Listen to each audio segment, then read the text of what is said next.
Hey, what's going on guys? It's Tom Mason here, and today I want to talk to you all about one investment that every wildlife photographer should make. It's nothing to do with cameras, it's all about your clothing. Right, let's get changed. So as a wildlife photographer, we spend a huge amount of time outside, and if you don't feel comfortable while you're there, it is just awful. If you are cold, if you are wet, you just think about going home, you're not focused on taking your pictures, it's awful. So investing in, good outdoor gear that's going to keep you kind of secure from the elements, protected and warm is so important. I'd actually say is more important often than buying a new lens. So when I go out on location, the first thing is all about the base layer. And for me, I always use my icebreakers.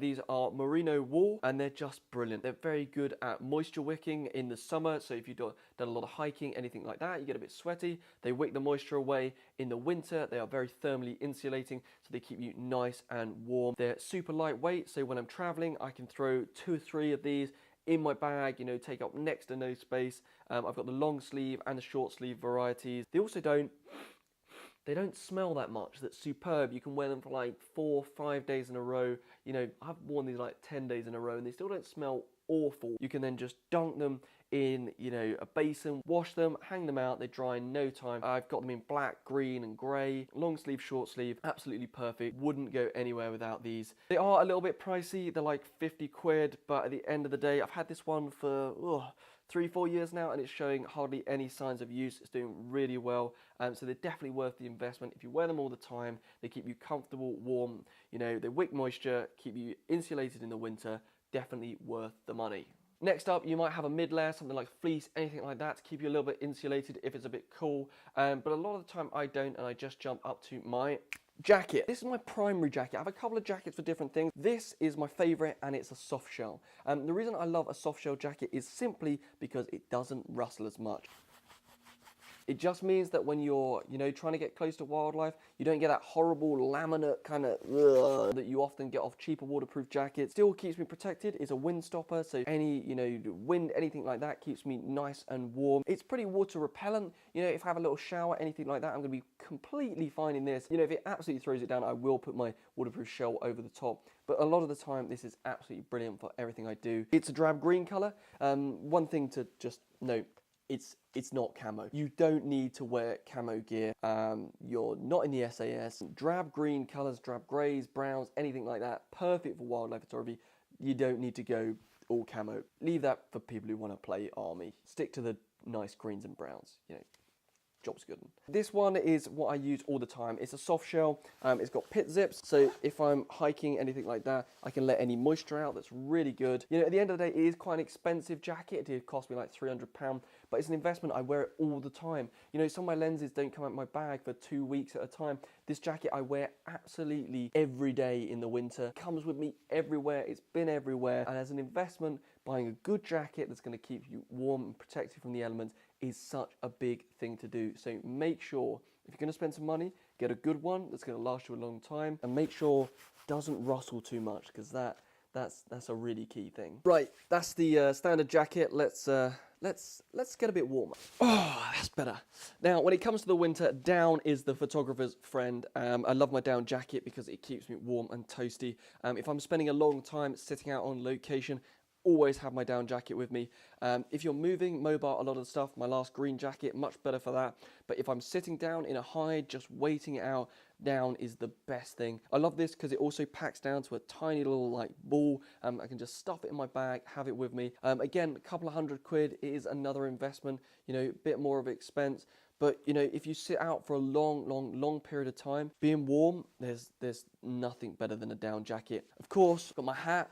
This is my trusty North Face hat. Had this for years. My girlfriend says it makes me look a bit like a mole, but oh well. Keeps my head warm. Bit of a lucky charm, really. I had this for since I was 12, 13 years old. It's been on so many assignments with me and stuff like that. I hope I never lose it because I love this hat. Don't like wearing hoods up that much, so hat, always great, even if it's raining. Always in the bag. Another accessory that you've got to have is a good pair of gloves. I always use thin liner gloves. Basically, I get quite warm hands, so I'm not too worried a lot of the time. But the liner gloves are great because they're just an extra layer of protection. I can still feel all the controls of my camera through them.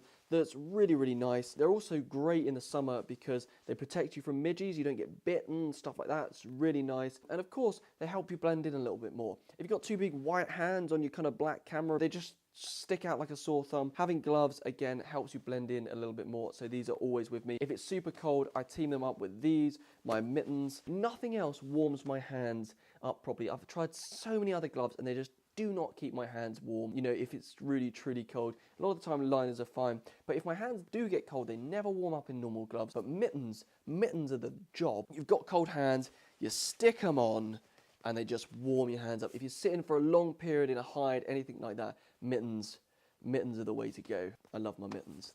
They're great. Another great addition to your clothing is a buff. Love these, got a couple of these, and they're just great. Neck gaiter, stop you getting like cold and draft going down, that's really good. And they're also excellent for midgie protection. This is like Midgie Pro. I can still see out of this, that's great. You do look a bit dodgy, so I would only recommend this for certain places where you're not going to see people. But of course, a lot of the time, I'm just using it as a scarf to keep me nice and protected from the elements, to keep me nice and warm. You know, again, just another layer to stop the cold getting in. It keeps you warmer for longer. Comfortable on location means you're going to spend longer taking pictures, and that is the aim of all of this. So, you know, absolutely great. Other than that, another thing that you've definitely got to think about getting is a good pair of boots. Spend the money, go to a good shop, try them on.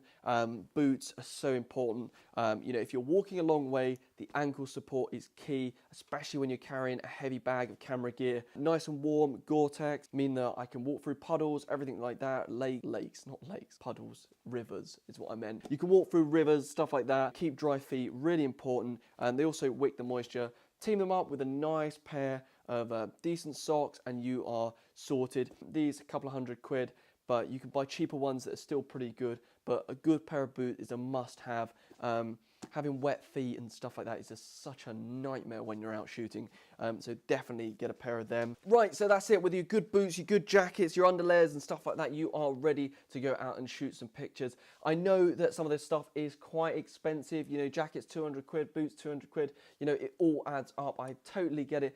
But I would say for the price, the investment, it's definitely one of the best things to do because it means that you're going to spend more time on location, you're going to feel comfortable, you're going to be protected from the elements, and it's just going to mean that you just spend longer looking through that viewfinder. So that's it for today. If you've got any questions, drop them down below. I'll get back to you. Going to be back soon with more wildlife photography videos. If you've got any questions about outdoor gear, what I recommend, I'll drop links to what I actually have in the description below. There'll be another video here that you can check out, and I'll be back soon with more wildlife photography content. So thank you very much, and I'll see you again soon.